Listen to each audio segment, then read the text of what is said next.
Confucius, எப்பவுமே புதிரா சொல்றாள். இவருக்கு அட்ரிபியூட்டான ஒரு கோட் இருக்கு. That quote says the best wish அப்படின்னு சொல்லிட்டு, it's also called the Chinese curse. It says, may you live in interesting times. சுவாரஸ்யமான நேரங்கள் உனக்கு வரட்டும். அது வந்து நெகட்டிவ் டிஸ்பரேஜிங் கமெண்ட் ஆகும், not a positive comment it seems. நிஜமாவா? Not a positive comment? Let us see.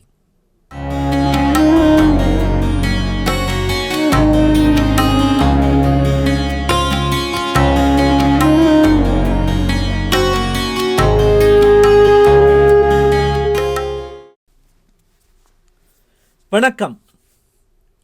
இந்த இயர் 1999 ஃபைட் கிளப் அப்படின்னு ஒரு மூவி வந்தது. பிராட் பிட் நடித்த ஒரு கல்ட் கிளாசிக் அப்படின்னே அதை சொல்லுவாங்க. அதில் பிராட் பிட் நடிக்கிற அந்த கேரக்டர் வந்து he'll pass a commentary about the time we are living in. We are the middle children of history. பெரிய விஷயங்கள் எதுவும் நடக்காத நேரம் இது. சேலஞ்சஸ் ஒன்றும் இல்லாத நேரம் இது. ஒன்றும் பெற போகிறதில்லை, நம்ம ஒன்றையத்தையும் சாதிச்சிட போகிறதில்லை. நம்ம பர்பஸ் இல்லை, பிளேஸ் இல்லை, பெரிய வார் இல்லை, பெரிய டிப்ரெஷன் இல்லை, என்ன வாழ்ந்துட்டுருக்கோம் அப்படின்னு he will pass a commentary.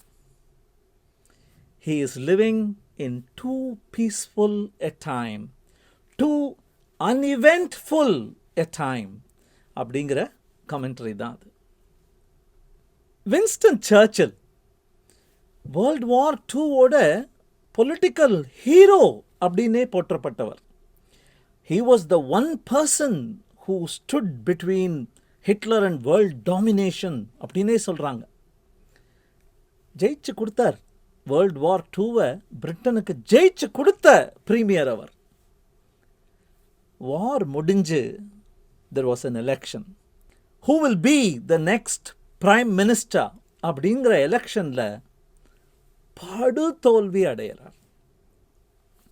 A wartime hero is not seen as somebody who could do well in peacetime.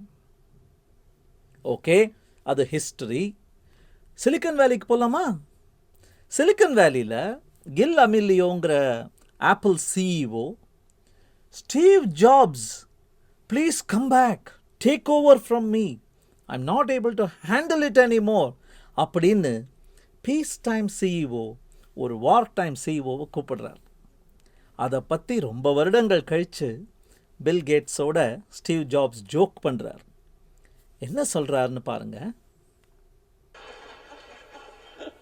Gil was a nice guy, but he had a saying. He said, Apple is like a ship with a hole in the bottom, leaking water. And my job is to get the ship pointed in the right direction.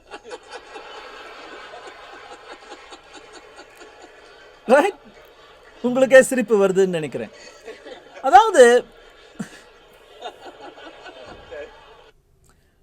கப்பல் தண்ணி ஒழுகிட்டு இருக்கு, உள்ள தண்ணி கொட்டிக்கிட்டு இருக்கு. அதை seal பண்ணுறதை பார்க்காம, போர்க்கால அடிப்படையில் அதை சீல் பண்ணுறதை பார்க்காம, அமைதி காலத்தில் எதை போகணும் அடுத்தது, எதை நம்ம அடுத்தது ஆக்கிரமிக்கணும், எந்த டைரக்ஷனில் எக்ஸ்ப்ளோர் பண்ணலாம் அப்படின்னு தேடிக்கிட்டு இருக்காங்க ஆப்பிளில். What a commentary. Peace time versus war time. தமிழில் ஔவையார் கதை ஒன்று இருக்குது. தொண்டைமான் அதியமான் இவங்க 2 பேருக்கு நடுவில் சண்டை வரும்போது இவர் தூது போகிறார் ஔவையார். தொண்டைமான்கிட்ட போய் அதியமான்கிட்ட சண்டை போடாத, அவன் நல்ல ராஜா அப்படின்னு சொல்லிட்டு, உன்னுடைய வாள், உன்னுடைய வேல், உன்னுடைய படைக்கலங்கள்லாம் ரொம்ப கூரா அழகா பளபளன்னு இருக்கே, பீலி அணிந்து மாலை சூட்டி இருக்கே, நெய் அணிந்து பளபளன்னு தேய்ச்சி வச்சிருக்கியே அப்படின்னு புகழற மாதிரி புகழ்ந்துட்டு, அதியமான்கிட்ட போனேன், ஒன்றுமே இல்லை, பெருசாக டிஸ்பிளேல வைக்கிறதுக்கு ஒன்றுமே இல்லை அந்த ஆள்கிட்ட. நேராக போகுது, அங்கே பாருங்க பகைவர் குத்துது, குத்திக்கிட்டு முன்னையாக இருக்குது, துருப்பிடிச்சு கிடக்கு, எல்லாத்தையும் நேராக கொல்லன் பட்டறைக்கே கொண்டு போயிடுறாங்க ஒர்க் ஷாப்பில் இருக்க எல்லாம் they are busy. Peacetime versus Wartime. ஞாபகம் இருக்கா இந்த கதை? இவர் பேரு Ben Horowitz. Author, blogger, investor, silicon valley celebrity அப்படின்னே சொல்லலாம் இவர். ஆண்டர்சன் ஹொரோவிட்ஸ் அப்படிங்கிற பெரிய கம்பெனி, விசி கம்பெனி அது. அதில் ஹொரோவிட்ஸ் இவர் தான். இவர் he wrote an article about 10 years ago which is relevant even today. That article was called Peacetime, Wartime. ரெண்டு CEOக்கள், the Wartime CEO and the Peacetime CEO. How do they behave? What are their characteristics? அப்படிங்கிற அந்த compare and contrast பண்ற மாதிரி there was this beautiful article. Not just about CEOs. ஏன்னா ஒரு team அப்படின்னு யோசிச்சு பார்த்தீங்கன்னா, if you are the leader of the team, you are the CEO for that team. If you look at it even further, who is the CEO of you? You are the CEO of you. So it is a mindset, the peacetime mindset and the wartime mindset. He compares and contrasts those two. He says, if it is about growth and if it is about what they are spending their time on, the peacetime guys are busy talking about expansion, talking about focusing on their strengths. The wartime CEO இருக்காங்களே, what do they do அப்படின்னா, they are focused on survival. பெரிய change வந்துட்டு இருக்கு, இந்த சேஞ்சில் escape ஆக முடியாது போல இருக்கு. How do we adapt? How do we survive? அப்படிங்கிறது தான் அவங்க focus. They are also focused on the competition, what the others are doing.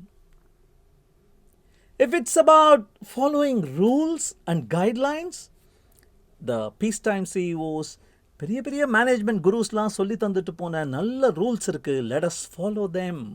Let us follow them best. If we follow them best, we stand the best chances. The wartime CEO says, which rules can we break first? Because today, we are faced by challenges that all those gurus didn't face. அவங்க பார்க்காத கஷ்டங்களை பற்றி அவங்க என்ன advice கொடுக்க முடியும்?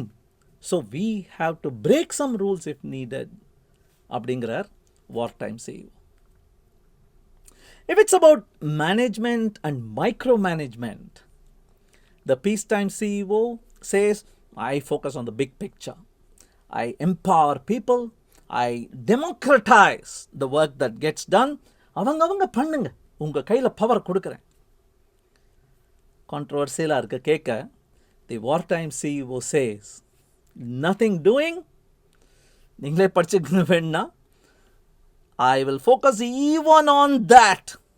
If it is going to come in the way of my implementation, அது மேலே கூட நான் ஃபோக்கஸ் பண்ணுவேன். I am going to nano manage அப்படிங்கிறார் wartime CEO. If it's about resolution of conflict, the peacetime CEO wants to minimize. டே சண்டை போடாதீங்கடாடி, எல்லாரும் சேர்ந்து ஒத்துழைக்கலாண்டா. The wartime CEO realizes there are some benefits.